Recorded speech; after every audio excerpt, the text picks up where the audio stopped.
मित्रों, आप सभी का स्वागत है देवप्रयागम आईएएस में, डीपीआईएस में।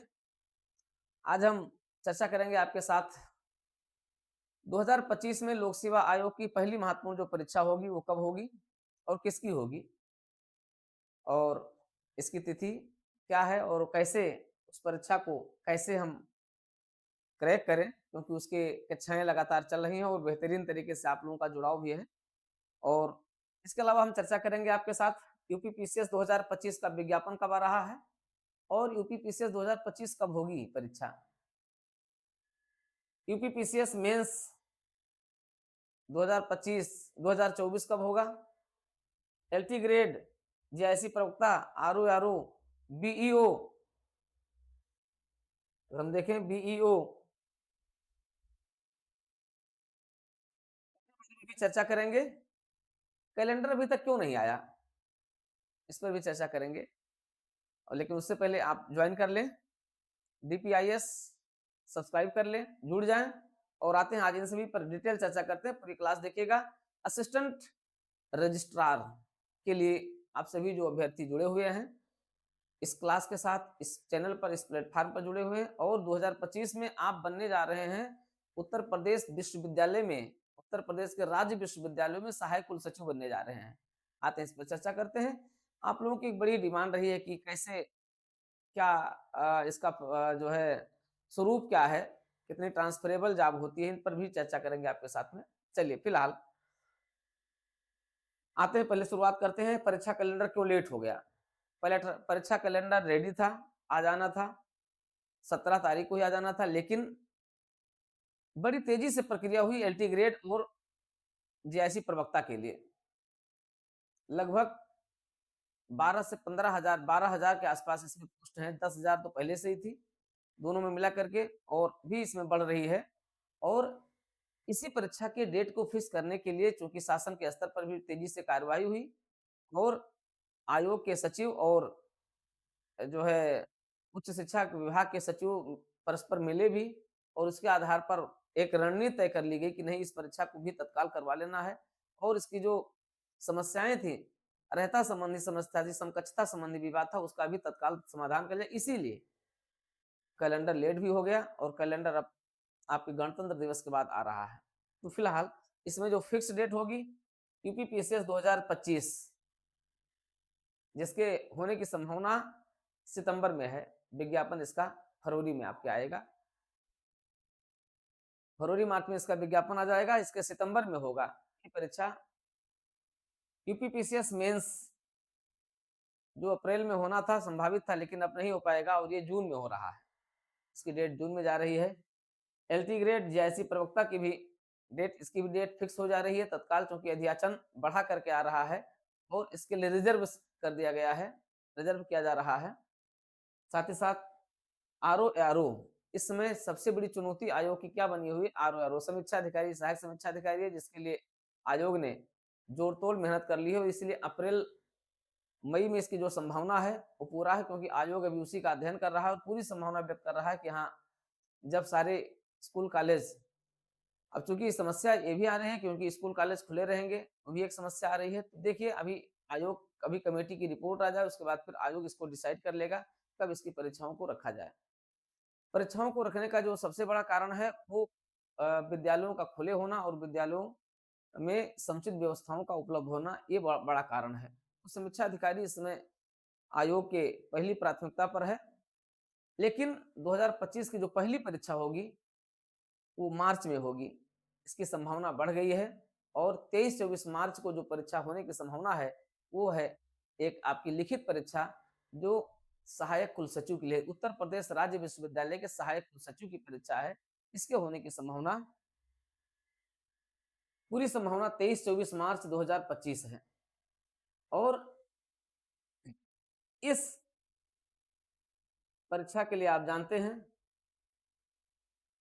पेपर थर्ड, जो आपका फाइनेंशियल हैंडबुक है, उत्तर प्रदेश सरकार की फाइनेंशियल हैंडबुक है, इसमें थर्ड पेपर के रूप में है, 100 अंक का है, लेकिन ये मैथमेटिकल नंबर है, इस पर आपको अच्छे से अच्छे अंक आप इसमें अर्जित कर सकते हैं। आज हम बताएंगे कैसे आप थर्ड पेपर को कैसे रिवीजन करें और रिवीजन के क्रम में आप जो टेस्ट देंगे वो टेस्ट कैसे सहायक होगा। आज इसी पर चर्चा करेंगे 5 फुल टेस्ट के साथ और पूर्ण रिवीजन के साथ पूरा कोर्स रिवीजन कर दिया जाएगा और टेस्ट भी शुरू हो रहा है फरवरी महीने में। तो इसके साथ आप कैसे जुड़ें? साथ ही साथ पेपर फर्स्ट जीएस का जो 200 अंक का है, इसको भी फुल रिवीजन कैसे करें? इसका भी 5 फुल टेस्ट आपको दिया जा रहा है। 5 फुल टेस्ट के साथ आप इसमें कैसे जुड़ें? ये भी आपको आपके साथ अभी चर्चा की जाएगी। साथ ही साथ पेपर फर्स्ट जो 200 अंक का है और इसका फुल रिवीजन कैसे करें, 5 फुल टेस्ट आप कैसे दें और इस टेस्ट के माध्यम से आप परीक्षा का पूरा अनुभव, परीक्षा की पूरी फीलिंग्स, परीक्षा का पूरा प्रेशर अपने आप कैसे हैंडल करें, इस पर भी चर्चा करेंगे और बताएंगे। देखिए, राज्य विश्वविद्यालय में सहायक कुल सचिव का पद बहुत ही शानदार है। कहते हैं ना, जीवन के साथ भी जीवन के बाद भी, मतलब आप इस पद पर ज्वाइन करने के बाद आपका जो प्रमोशन होगा वो आपका डिप्टी रजिस्ट्रार में होगा। फिर डिप्टी रजिस्ट्रार से आप जो है रजिस्ट्रार बन जाएंगे। अब रजिस्ट्रार बनने के बाद जब आप रिटायर होंगे तब आप क्या बनेंगे? यूजीसी ने नए नियम भी बदल दिए हैं और अब तो प्रशासनिक अधिकारी भी आपके वीसी भी बन सकते हैं और ये नियम भी परिवर्तित किया गया है। तो आपके पास बड़ी संभावना क्या है? अगर आप इस सेवा से रिटायर्ड होते हैं तो आपको निजी विश्वविद्यालय, आप देख रहे हैं इस समय उत्तर प्रदेश में निजी विश्वविद्यालयों की भरमार होती जा रही है। कंपटीशन प्रतिस्पर्धा कितनी तेजी से बढ़ रही है सरकारी विश्वविद्यालयों और यही नहीं, अब आने वाले समय में भी आप देखेंगे नई शिक्षा नीति के अंतर्गत हमें लगता है कि 2030 तक आपके पास विश्वविद्यालयों के चुनाव की प्रक्रिया इतनी हो जाएगी कि तो हर मंडल में आपके विश्वविद्यालय होंगे ही, सरकारी विश्वविद्यालय हर क्षेत्र में विश्वविद्यालय होंगे। तो उच्च शिक्षा में एक क्रांतिकारी परिवर्तन हो रहा है। हायर एजुकेशन किस तरीके से आज घर घर तक पहुंचने की स्थिति में है और जो एजुकेशन के क्षेत्र में या उच्च शिक्षा के क्षेत्र में जो ड्रॉपिंग की स्थिति है वो भी दूर हो जाएगी। कड़ी चुनौतियों का सामना करना पड़ रहा है इस समय उच्च शिक्षा के कॉलेजों को। उच्च शिक्षा के कॉलेज अपने इस समय कठिन प्रतिस्पर्धा के दौर से गुजर रहे हैं और इस दौर में आप देखेंगे विश्वविद्यालयों में भी प्रतिस्पर्धा होने जा रही है। देख रहे हैं कि वैश्विक स्तर पर विश्वविद्यालयों की जो आपकी जो सूचकांक जारी किए जा रहे हैं, उन सूचकांकों के क्रम में भी प्रत्येक विश्वविद्यालयों को अपनी गुणवत्ता का मानक भी सुनिश्चित करना पड़ रहा है। ऐसी स्थिति में निजी क्षेत्र लगातार विश्वविद्यालय को खोलने की अनुमति मांग रहा है और विश्वविद्यालय तेजी से खुल भी रहे हैं। ऐसी स्थिति में आप जब रिटायर हो जाएंगे तो आपको निजी विश्वविद्यालय में सेवाएं देने का एक बेहतरीन अवसर मिल जाएगा। तो आपके लिए तो एक ये भी है। वैसे रिटायरमेंट होने के बाद, प्रशासनिक पद से रिटायर होने के बाद आपको जब आपकी सत्ताधारी दल अगर आपके साथ होता है तो फिर आपको तो ढेर सारी अपॉर्चुनिटी मिल जाती है। लेकिन यहाँ पर आप देखोगे आपके पास किसी भी राजनीतिक दल की किसी उसकी अभिलाषा की इच्छा नहीं है, बल्कि आप स्वयं जो है अपने योग्यता, अपने टैलेंट के आधार पर आप निजी विश्वविद्यालयों में एक महत्वपूर्ण पद आप प्राप्त कर लेंगे। कंसल्टेंट हो सकते हैं और भी आप सीधे वहाँ पर रजिस्ट्रार हो सकते हैं और भी सचिव हो सकते, कई चीजें आपके लिए वहाँ पर अपॉर्चुनिटी है। लेकिन अपॉर्चुनिटी आपको तो सबसे बड़ी यहीं पर है। देखिए, पद, मान सम्मान, पद प्रतिष्ठा तो इस पूरे पद में है ही और और सबसे बड़ी बात है कि आपका एक ऑफिशियल जो लुक है वो आपका साथ आपके बना रहेगा और एक बौद्धिक समूहों के बीच आप रहेंगे। सबसे बड़ी बात तो ये होती है आपके पास पर्याप्त वेतन भत्ते सब कुछ आपका है और मान सम्मान पद प्रतिष्ठा है। आपको जो है उच्च शिक्षा को एक मुकाम तक पहुंचाने में भी आपके की जो क्रिएटिविटी है, आपका जो इनोवेशन है, वो भी इसमें बहुत महत्वपूर्ण रहेगा। तो कई चीजें हैं। हाँ, कई लोग पूछ रहे हैं कि सर ये क्या ट्रांसफरेबल है? हाँ, आप देखते हैं कि आप राज्य विश्वविद्यालय में ही रहेंगे और राज्य विश्वविद्यालयों में आप अधिक समय तक भी रह सकते हैं। वहाँ पर आपका प्रमोशन हो जाएगा तो आप सहायक कुल सचिव से उप कुल सचिव भी हो जाएँगे, फिर आप सचिव भी जो है कुल सचिव भी बन जाएँगे। तो आप, लेकिन ट्रांसफ़र कहाँ होगा? आपका राज्य विश्वविद्यालयों में ही होगा। राज्य विश्वविद्यालय आपके, आप देख रहे हैं कि अब तो बड़े महानगरों में है या फिर आपके मंडल स्तर पर हैं। इसलिए भी कोई मंडल के जो शहर होते हैं, आप देख रहे हैं कि मंडल मुख्यालय के शहर में ही आप ये अधिकांश विश्वविद्यालय आपके खुल भी रहे हैं। तो यहाँ पर भी आपके लिए कोई असुविधा नहीं है और आपके पास सारी सुविधाएँ आपको वहाँ पर मिल ही जा रही हैं। क्योंकि इनका अब जो विश्वविद्यालय खोल रहे हैं, उनका अपना भव्य कैंपस बन रहा है। उस पूरे भव्य कैंपस में सारी सुविधाओं के साथ स्थापित किया जा रहा है, तो आपको तो सारी सुविधाएँ वहाँ पर आपको जो है वैसे ही मिल जा रही हैं। इसलिए इस सेवा का तो इस पद का कोई मूल्य नहीं है, अमूल्य पद है, तो इस पद और सेवा को अपने हाथ में बनाए रखिए, जाने मत दीजिए, क्योंकि आपके पास एक बड़ी अपॉर्चुनिटी कई सालों के बाद आती है। आप जानते हैं 2007 में हुआ था, फिर सीधे 2014 वैकेंसी आई, फिर 2018 में वैकेंसी आई, फिर सीधे 2024 में आई। तो ये जो 5-5, 7-7 सालों का जो गैप है ना, वो आपको अत्यधिक चैलेंजिंग बना दे रहा है। तो निश्चित रूप से आपके लिए बहुत बड़ी अपॉर्चुनिटी है और इस अपॉर्चुनिटी का आप लाभ उठाएँ। अब देखिए पेपर थर्ड, हम आपके साथ चर्चा करेंगे आज, कैसे पूर्ण रिवीजन करें, कैसे फुल टेस्ट में आप शामिल हों और इसमें शामिल होने के लिए आप क्या-क्या करें। देखिए, एक तो आपका जो पाठ्यक्रम है, क्योंकि हमारी क्लासेस जो हैं वो पूरे पाठ्यक्रम पर आधारित हैं। जो आपके आयोग द्वारा जो आपका पाठ्यक्रम दे दिया गया है, सिलेबस दे दिया गया है, उस सिलेबस के एक-एक टॉपिक पर हम क्लास लिए हैं और एक-एक टॉपिक पर आपको नोट्स उपलब्ध कराए हैं, सबका पीडीएफ नोट्स आपको दिया गया है। और उसी एक-एक टॉपिक पर विगत सालों के जो प्रश्न पूछे गए हैं, उसके आधार पर उसको डिस्क्रिप्टिव वेज में प्रस्तुत किया गया है। इसलिए आप बहुत आसानी से इसका रिवीजन कर सकते हैं। आप पूरे पीडीएफ के माध्यम से, आप पूरे वीडियो क्लास के माध्यम से, जो भी क्लासेस रिकॉर्डिंग हो गई हैं, उनके माध्यम से आप एक तरीके से 15 दिन के अंदर सब पूरा रिवीजन कर सकते हैं। आपका रिवीजन बहुत ही आसान हो जाएगा, बहुत ही शॉर्ट हो जाएगा, सबसे बड़ी बात तो ये है। ठीक है? जब हम टेस्ट करवाने जा रहे हैं, अब जब टेस्ट भी शुरू हो रहा है, तो टेस्ट के लिए आप कहिए आपका 15 टेस्ट होगा, 5 टेस्ट आपका थर्ड पेपर में होगा, 5 टेस्ट आपका सेकंड पेपर में होगा, 5 टेस्ट आपका जो है फर्स्ट पेपर में होगा और ये 15 टेस्ट के माध्यम से पूरा टॉपिक कवर कर लें, पूरा सिलेबस फिर से कवर कर लेंगे और जब उसकी फ्रेमिंग करवाएँगे, तो पूरा क्या हो जाएगा, रिवीजन हो जाएगा। तो फुल रिवीजन के साथ फुल टेस्ट आपका रहेगा। ये आपके पास एक बड़ी अपॉर्चुनिटी आने जा रही है। क्यों? क्योंकि आपका एग्ज़ाम मार्च में हो जाएगा, मार्च में होने की संभावना लगभग लगभग शत प्रतिशत है। जब शत प्रतिशत है तो लगभग नहीं होना चाहिए, लेकिन फिर भी जब तक आयोग अपनी सूचना नहीं जारी कर देता है, ठीक है ला तब तक कुछ नहीं कहा जा सकता है। तो पूरी संभावना है कि मार्च में आपका 23-24 मार्च को परीक्षा हो जाएगी और उसी परीक्षा के आधार पर आपका पूरा ये पैकेज तैयार किया जा रहा है। देखिए प्रश्नों की प्रकृति थोड़ा-सा अलग है। जैसे आप देखते हैं जीएस में आपको फुल फॉर्म लिखने के लिए प्रश्न आ जाते हैं। अब फुल फॉर्म आपको अगर 100 150 अगर उसी आधार पर अगर आपको तैयार करवा दिया जाए तो आप रेडी हो जाएँगे और आपके एग्ज़ाम में भी पाँचों पेपर में भी वो दे दिया जाएगा पर्याप्त संख्या में तो आप रेडी हो जाएँगे। इसी प्रकार से चर्चित स्थान, चर्चित व्यक्ति, चर्चित घटनाएँ, चर्चित इंस्टीट्यूशन ये आपका आ जाता है। तो ये सारे प्रश्न आपके इस तरीके से क्या होंगे, रिवीजन में आपके शामिल होंगे, साथ ही साथ आपके टेस्ट में भी शामिल होंगे और आपके पास अपॉर्चुनिटी इसकी बहुत ज़्यादा रहेगी। इस अपॉर्चुनिटी को जाने मत दीजिए, आइए देवप्रयागम आईएएस, डीपीआईएस के साथ जुड़िए और राज्य विश्वविद्यालय की शानदार वैकेंसी में अपना स्थान सुरक्षित कराएँ। 38 वैकेंसी आपके साथ है और ये ऑल स्टेट मतलब राज्य स्तर पर है और 38 सीटों पर आप अपना अधिकार कर सकते हैं, अपना कब्जा कर सकते हैं। लेकिन वो कब? जब आप पाठ्यक्रम पर पूरी तैयारी के साथ, पूरे टेस्ट सीरीज के साथ आप अपनी स्ट्रेटजी बना करके जुड़े रहेंगे। आपको बिल्कुल भटकना नहीं है, मार्केट में कोई भी चीज़ें नहीं है और मार्केट में आपको सबसे सारगर्भित चीज़ें आपको मिल रही हैं।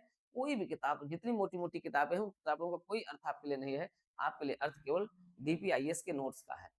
आइए फाइनेंशियल हैंडबुक, जीएस, हिंदी और निबंध का कंप्लीट पैकेज आप लीजिए और पूरा संपूर्ण रिवीजन कीजिए और इस रिवीजन के साथ आप जुड़ जाइए। आते हैं हम देखते हैं जैसे हम आपको दे रहे हैं,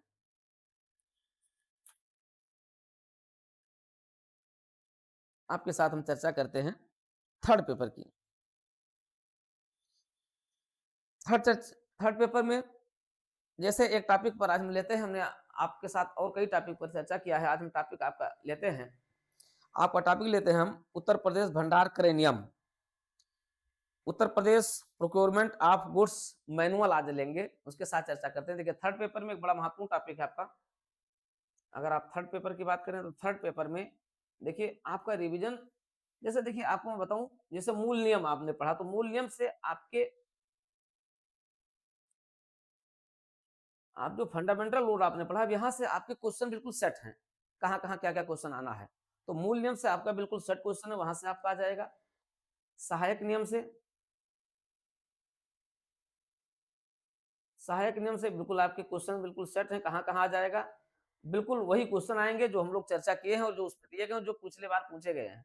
तो सहायक नियम से अब यात्रा भत्ता नियम अगर आप देखें, तो यात्रा भत्ता नियम से भी आपके बिल्कुल सेट क्वेश्चन है। यहाँ से बिल्कुल, तो अब बिल्कुल सेट क्वेश्चन है जो आपसे पूछे ही पूछे जाएँगे। इसी प्रकार से अब देखिए यहीं से अगर आप देखें, लगभग आपका 20 से 25 20 से 25 अंक का प्रश्न आपका यहाँ से हो जाता है। लगभग 20 अंक भी हम मानकर अगर आप चलें, तो 20 अंक यहाँ का हो गया। लगभग आपका 15 से 20 अंक आपका यहाँ से हो गया, तो 40 अंक का हो गया और लगभग 15 से 20 अंक आपका यहाँ से हो गया, ठीक है? 15 से 20 अंक आपका यहाँ से हो गया, तो ये हो जाएगा। उसके बाद फिर आपका देखिए 8 टॉपिक पर आपको तैयार करना है और फिर आप आ जाते हैं, आप मान लिया भंडारकर नियम पर आ जाते हैं। भंडारकर नियम पर आ जाते हैं। भंडारकर नियम पर भी जैसे मान लिया पूछा गया 2018 में जहाँ से 10 अंक पूछा गया है, ठीक है? 10 अंक का आया हुआ है। 2014 में आप देखते हैं कि 20 अंक का आया हुआ है। 2007 में भी आप देखते हैं 20 अंक का आया हुआ है। तो अब भंडारकर नियम से भी 20-20 अंक के प्रश्न पूछे गए हैं। 20 अंक आया हुआ है और 10 अंक का प्रश्न आया हुआ है। यहाँ से आ गया है। इसके बाद फिर आप विश्वविद्यालय आप यूजीसी से जुड़े हुए जो प्रश्न पूछेंगे, हायर एजुकेशन से जुड़े हुए, उच्च शिक्षा से, हायर एजुकेशन से जुड़े हुए प्रश्न पूछे जाएँगे आपसे। यहाँ से भी जैसे यहाँ पर भी लगभग 10 अंक आपका निश्चित ही है। आपका 10 अंक आपका यहाँ पर निश्चित ही है। तो आप देखेंगे 10, 10, 20, 20, 40, 20, 60, 20, 80, 20, 100 इन्हीं में से आपका 100 अंक हो गया। अब इनको कैसे कैप्चर करें क्योंकि आपके पास समय कम है। आपके पास 1.5 महीने का समय है, लगभग 50 दिन मान कर के आप चलिए, आज से आपका 50 दिन का समय है। ये 50 दिन आपके लिए बहुत महत्वपूर्ण है। इसका संपूर्ण रिवीजन, संपूर्ण नोट्स और पूरी स्ट्रेटजी के साथ। ठीक है? तो थर्ड पेपर में जैसे मान लिया हम भंडारकर में आ जाते हैं। भंडारकर में हमने देखा, अब जैसे हम लोगों ने बिल्कुल चर्चा कर दिया है कि टेंडरिंग प्रक्रिया प्रोसेस क्या होता है, जो टेंडरिंग प्रोसेस पूरा पर हमने चर्चा कर दिया। तो टेंडरिंग प्रोसेस क्या है, टेंडरिंग प्रोसेस के साथ क्या-क्या इससे जुड़े हुए प्रश्न क्या-क्या रहते हैं, जैसे आपसे पूछ लिया गया है कि टेंडर क्या होता है, टेंडर की प्रक्रिया क्या है। उसके बाद फिर आपसे पूछ लिया है कि डिलेड टेंडर क्या होता है, डिलेड टेंडर क्या होता है, टेंडर के प्रकार क्या हैं, ई टेंडरिंग क्या होती है, अर्नेस्ट मनी क्या है, स्टॉक बुक क्या है, ठीक है? फिर आप सब कोटेशन और टेंडर में क्या अंतर है, इन पर सब पर फाइनेंशियल बिड और तकनीकी बिड क्या होती है, कैसे इनको अलग रखने के क्या-क्या लाभ हैं, ढेर सारे प्रश्न बिल्कुल टू द पॉइंट आपका। हाँ, आप लोग चूँकि विभाग में हैं, शासन में हैं, शासन में हैं, तो आप यही काम करते हैं। लेकिन वो काम क्या है, आपका व्यावहारिक है। आपको सैद्धांतिक रूल्स के साथ आपको प्रस्तुत करना है। आप लोगों में से ढेर सारे लोग सेंट्रल गवर्नमेंट में हैं। सेंट्रल गवर्नमेंट में भी आप इनका अध्ययन कर रहे हैं। लेकिन आपको उत्तर प्रदेश सरकार के रूल्स के आधार पर इसको आपको आंसर में दिखाना होगा। रूलिंग नहीं देंगे तो आपकी मार्किंग अच्छी नहीं होगी। इसलिए रूलिंग के साथ आपको इसको प्रस्तुत करना है। और बुक्स बुक्स तो बहुत मोटी-मोटी हैं। मोटी-मोटी बुक्स में आप इसको कैसे पढ़ेंगे? इसलिए आपके लिए सबसे बेहतरीन क्या है कि इस पूरे को अध्ययन करने के लिए आप तत्काल शॉर्ट नोट्स बनाएँ। शॉर्ट नोट्स बनाएँगे भी तो समय लगेगा, इसलिए आप रेडीमेड ले लें। आइए, लेकिन वो कब मिलेगा? जुड़ने से मिलेगा, क्लास के साथ जुड़ने से मिलेगा, ऐसे नहीं मिलेगा। तो क्लास के साथ जुड़ें, रेडीमेड मैटर लें और अध्ययन करें, टेस्ट दें। ऐसे नहीं कि आपको कुछ दिन थोड़ा-सा अपने अ, जो आपके पास वर्कलोड है, ऑफ़िशियल वर्कलोड को थोड़ा-सा आपको डेलीगेट करना पड़ेगा किसी अदर्स को। आप डेलीगेट कर दीजिए अपने किसी सहकर्मी के साथ और आप थोड़ा-सा मेहनत कर दीजिए। मात्र 50 दिन की तो बात है। मेहनत कर दीजिए, देखिए आपकी सर्विस चेंज हो जाएगी और शानदार सर्विस में आप आ जाएँगे, शानदार सर्विस आप, तो ये चीज़ें हैं। आप देखिए कैसे फ़ास्ट रिवीज़न हम करेंगे, मुश्किल से मूल नियम का पूरा शानदार रिवीज़न, जहाँ-जहाँ आपको डाउट्स है, उसको दूर करेंगे। सहायक नियम के सारे डाउट दूर करेंगे, फिर से एक बार पूरा रिवीज़न करेंगे। यात्रा भत्ता नियम, भंडारकर आपका सब कुछ एक साथ फुल रिवीज़न हो जाएगा और इस फुल रिवीजन में टेस्ट के साथ जब रिवीजन होगा तो आपके लेखन शैली में भी सुधार आ जाएगा। जो कमियाँ हैं, उनको दूर किया जाएगा। कमियों को दूर करते हुए लेखन शैली में सुधार करके आपके साथ बेहतरीन प्रदर्शन आपको करवाने के लिए प्रस्तुत हैं। ये तो रहा थर्ड पेपर। अब हम आ जाएँ देखिए जीएस में। अगर आप देखें जीएस आपका, जीएस यानी आपका जो फर्स्ट पेपर है, बहुत देखिए वो तो आपका केवल 100 नंबर का था, 100 अंक का था। ये आपका है जीएस फर्स्ट पेपर आपका, नहीं जीएस है जो फर्स्ट पेपर है, ये आपका 200 अंकों का है, बहुत निर्णायक है। और आप जानते हैं सामान्य अध्ययन क्या होता है? हरि अनंत हरि कथा अनंता। ये तो अथाह सागर है, लेकिन सागर में से मोती निकाला जाता है, उस सागर में से गागर भरा जाता है। तो जीएस में बहुत ही सेट पैटर्न है। जीएस में क्या क्या प्रश्न पूछा जाएगा? सबसे अधिक प्रश्न इसमें संविधान से आ रहे हैं, और संविधान की क्लास को बिल्कुल रटा दिया गया है। नोट्स बिल्कुल वही नोट्स हैं, तो संविधान आपको रट लेना है, रिवीजन कर लेना है और इस पर टेस्ट दे देना है। फिर आपका जो प्रश्न आता है इकोनॉमिक्स पर, शानदार क्वेश्चन पूछे गए हैं, सबसे अधिक क्वेश्चन पूछे गए इकोनॉमिक्स से पूछे गए हैं। ठीक है, भारतीय अर्थव्यवस्था से शानदार प्रश्न आए हैं और इसकी शानदार क्लास आपकी हो गई है। और इस क्लास का फिर से रिवीजन और शार्ट आउट नोट्स और टेस्ट ये रहेगा। तो इस पर लगभग आप देखें कि सबसे बड़ा प्रश्न, पहला प्रश्न आपका संविधान पर आ रहा है। संविधान पर जो पूछ लिया गया 2007 में भी पूछा गया, 2014 में भी पूछा गया और 2018 में भी पूछा गया। पहला प्रश्न ही किससे था? संविधान से था। संविधान पर आपको लिखना था। पहले में आपको पूछ लिया गया, देखिए मूल अधिकार पूछ लिया गया, मूल का आपका जो है राज्य के नीति से तत्व पूछ लिए गए। अब बारी किसकी है? वो आपके टेस्ट में रहेगा, वही टेस्ट में से वही जो बारी होगी वही आपका आ जाएगा।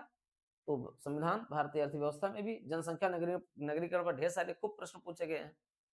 तो भारतीय अर्थव्यवस्था, और फिर आपका देखिए विज्ञान पर भी प्रश्न पूछे गए हैं। फिर इतिहास आपका तीसरा, आपका सबसे बड़ा टॉपिक है इतिहास। लगभग मान करके चलिए 20 से 30 अंक का ये पूछा गया, 20, और सबसे ज्यादा इसका 40 अंक का ये है, तो 40 20 60 तो यही हो जाता है। फिर आपका 20 से 30 ये आपका आता है, 90 अंक आपका यहीं से हो जाते हैं। इतिहास में आपके लॉन्ग क्वेश्चन पूछे गए हैं और डेट पूछी गई है, मॉडर्न इंडिया और एंशिएंट हिस्ट्री पर यहाँ से प्रश्न पूछे गए। इसमें डेट भी पूछी गई, शार्ट आउट प्रश्न पूछे गए। यहाँ से क्वेश्चन तो लॉन्ग क्वेश्चन है, यहाँ के सारे क्वेश्चन लॉन्ग है, यहाँ के लॉन्ग और शार्ट दोनों क्वेश्चन है, यहाँ पर भी लॉन्ग और शार्ट दोनों क्वेश्चन पूछे गए। उसी के आधार पर इतिहास में प्राचीन इतिहास, अभी तो क्लासेस चल रही है, और प्राचीन इतिहास के साथ साथ आप देख रहे हैं कि इसमें आपकी डेट वाइज, आधुनिक भारत में आप डेट वाइज और स्वतंत्रता संग्राम में डेट वाइज पूछेंगे। मान लिया पूछ लिया गया 1905 का महत्व, तो अब उसके बारे में आपको 25 शब्द लिखना है। 25 शब्द क्या लिखेंगे, कैसे लिखेंगे, कितना सारगर्भित लिखना है आपको। हवाबाजी करने से काम चलेगा नहीं, क्योंकि आपका अंक जो है क्या है, गोल्डन मार्क्स है, मतलब ये स्वर्णिम अंक समझ लीजिए। आपको बिल्कुल एक अंक बढ़ गया तो आप मेरिट में आ जाएंगे। तो ये है चैलेंज, बहुत ज्यादा कम नहीं है, और चुनौतियां सब प्रतिस्पर्धी और अच्छे प्रतिस्पर्धी हैं, इसलिए प्रतिस्पर्धा में पीछे मत रहिए। आइए तुरंत टेस्ट के साथ ज्वाइन कीजिए, रिवीजन क्लास के साथ ज्वाइन कीजिए, संपूर्ण रिवीजन क्लास को प्राप्त कीजिए। इतिहास, उसके बाद फिर आपका आता है विज्ञान आ जा रहा है। फिर आपका विज्ञान के साथ फिर आपका आ जा रहा है भूगोल आ जा रहा है। सरल प्रश्न है, लेकिन भूगोल विज्ञान यहाँ से आपके ठीक यहाँ से भी प्रश्न आए हुए हैं। और उसके बाद फिर आपका करंट अफेयर्स आ जा रहा है। करंट अफेयर्स पर तो सबसे ज्यादा प्रश्न आपके पूछे गए हैं, और इस समय हम करंट अफेयर्स की क्लास की शुरुआत कर दिए हैं। करंट अफेयर्स पर जो पूछे गए हैं आपको मैं बता दूं, करंट अफेयर्स का जो पूरा टॉपिक है उस पर पूरी तैयारी हो चुकी है, और बस अब आपको करंट अफेयर्स पूरा दे देना है। तो करंट अफेयर्स से पूरी तैयारी हो गई है। करंट अफेयर्स पर आपका चर्चित स्थान, चर्चित व्यक्ति, चर्चित योजनाएं, कार्यक्रम, प्रमुख पुस्तकों के नाम, पूर्ण रूप फुल फॉर्म वाले शब्द, ये सब आपके बिल्कुल रेडी हो गए हैं। बस अब आपको क्या दे देना है, और पूरी लिस्ट तैयार कर दी गई है पिछले पिछले 1 साल। क्योंकि अब आपका जो अगर 23-24 मार्च में आपका पेपर होना है, 23-24 मार्च के जो पेपर हैं वो जनवरी तक का हम करंट अफेयर्स ले रहे हैं। यानी हम जनवरी 2024 से लेकर जनवरी 2025 तक का करंट अफेयर्स ले रहे हैं, और उन्हीं करंट अफेयर्स में से आपके सारे प्रश्न आ जाएंगे। चर्चित स्थान, चर्चित योजनाएं, खेल, एक बार तो पूछा गया है, विश्व सैन्य खेल पर पूछा गया। इस बार खेल पर क्या प्रश्न पूछा जाएगा वो डिसाइड है, क्या पूछा जाएगा 100% जो पूछा जाएगा ऊपर हम लोग चर्चा कर लेंगे। क्योंकि जो जब सब पढ़ लेंगे तो आएगा कहाँ से, इसी में से तो आएगा ना। आपकी स्ट्रेटजी वही होनी चाहिए, सब कुछ पढ़े रहे, सब कुछ तैयार, कोई रिस्क नहीं, कोई रिस्क नहीं कि ये पढ़ लिए होते तो ऐसा हो गया होता। सब पढ़ लेंगे, सब में से सब आ जाएगा, सब में से सब आ जाएगा। इसलिए जैसे 2014 में पूछा गया है, उर्जित पटेल के बारे में पूछा गया, एंटोनियो गुटेरेस के बारे में पूछा गया, पीवी सिंधु के बारे में पूछा गया, जस्टिस आर एम लोढ़ा के बारे में पूछा गया। 2007 में विश्वनाथ आनंद से पूछा गया, शिल्पा शेट्टी से पूछा गया, महेंद्र सिंह धोनी के बारे में पूछा गया, डोरिस लेसी के बारे में, मोहम्मद अल-बरदोई के बारे में पूछा गया, 2018 में जस्टिस रंजन गोगोई के बारे में पूछा गया, कोफी अन्नान। तो ये सब जितने भी चर्चित रहे, इनका सबका जो है उसी के आधार पर 2024 में 2024-25 में क्या पूछा जाएगा, चर्चित व्यक्तित्व में 50 व्यक्तित्व तैयार कर लिया जा रहा है। इसी में से आपसे क्वेश्चन पूछ लिए जाएंगे और पूछा जाना चाहिए उसी में से। तो ये स्ट्रेटजी है, इसी स्ट्रेटजी को फॉलो करना है और इस स्ट्रेटजी को फॉलो आप कहाँ करें, हमारे साथ करेंगे, क्योंकि आप ऑफिशियल वर्क कर रहे हैं, दिन भर तो अपने ऑफिस में बिजी हैं, आपके पास समय भी नहीं है, इसलिए आप ऑफिस का वर्क कीजिए, थोड़ा-सा थोड़ा-सा अपना वर्क किसी और को डेलीगेट कर दीजिए अपने सहकर्मी को 1 महीने के लिए, बताइएगा नहीं कि हाँ, हम एग्ज़ाम देने हैं, बस बता दो भाई कोई ज़रूरी है तो अगर आपने बता दिया कि नहीं एग्ज़ाम के लिए हम ऐसा करें तो फिर कोई नहीं करेगा। फिर कोई आपकी लाइफ़ में कोई आपका सपोर्ट करने के लिए तैयार नहीं है, इस चीज़ को अपने दिमाग से निकाल दीजिए। कोई सपोर्ट करने में आपन तेज सम्हारो आपे, तीनों लोक हाँकते कापै। आपका इस संसार में कोई भी शुभेच्छु इस मामले में नहीं है कि आपकी 1% आपकी कोई मदद करे। केवल आपका शुभेच्छु आपका परिवार हो सकता है, बाकी हम तो आपके साथ हैं ही। बाकी आपका कोई सहकर्मी आपका शुभेच्छु नहीं हो सकता है। भले वो मुँह पर कह दे, लेकिन जिस दिन जान जाएगा अरे! रे ये रजिस्ट्रार बनने जा रहे हैं, कह देगा अच्छा बेटा बनेंगे बताओ बताते हैं कैसे बनते हो। कभी मत बताइएगा, बस पढ़ते रहिए। सिलेक्शन वह होता है जो बिना शोर मचाए सिलेक्शन हो जाए, तो ऐसा सिलेक्शन कीजिएगा शोर ना होने पाए और चयनित हो जाएँ। जब रिजल्ट आए, आप टॉप रैंकर्स में हो, तब पता चले यार ये कब तैयारी कर रहे थे, कब फॉर्म भरे हमें नहीं पता यार। तब ये स्थिति आ जाए, इसलिए रेडी रहिए, तैयार रहिए डीपीआईएस के साथ। लेकिन ये सब करने के लिए डीपीआईएस यूट्यूब चैनल को अभी सब्सक्राइब कर लीजिएगा। नहीं किए हो तो ज़रूर कर लीजिएगा। आप लोगों में से बहुत लोगों ने नहीं भी किया है, तो ज़रूर कर लीजिएगा क्योंकि ये सारी चीज़ें आपको यूट्यूब चैनल पर भी मिलती रहेंगी, लेकिन इसके लिए आपको देव प्रयागम आईएएस ऐप तुरंत डाउनलोड कर लेना है। ये सारी चीज़ें आपको व्यवस्थित क्रम में मिलने जा रही हैं कहाँ? देव प्रयागम आईएएस पर मिलने जा रही है। तो आप आइए जुड़िए देव प्रयागम आईएएस आपके लिए अपार संभावनाओं से युक्त है। आप मार्केट के भटकाव से बच सकते हैं। आप ज बिल्कुल सीधे आप वहीं पर पहुँचेंगे। हमारी कई और कक्षाएँ करंट अफेयर्स की शानदार क्लास शुरू हो गई है। उसके साथ आप जो यूपी पीसीएस का टारगेटेड बैच 2025-26 के लिए आप हमारे साथ जुड़िए। देखेंगे कि इस क्लास की क्या स्थिति है। लेकिन भटकाव से, अलगाव से बचिए, सही स्थान का चुनाव कीजिए, सही व्यक्ति का चुनाव कीजिए और अपनी स्ट्रेटजी अपने साथ लेकर के चलिए। मित्रों आइए देव प्रयागम आईएएस आपका इंतज़ार कर रहा है और आपको 2025 में सहायक कुलसचिव उत्तर प्रदेश राज्य विश्वविद्यालय में सहायक कुलसचिव आपको बनना है। आइए आज और अभी तुरंत जॉइन कीजिए देव प्रयागम आईएएस, डीपीआईएस, डीपी पांडे के साथ।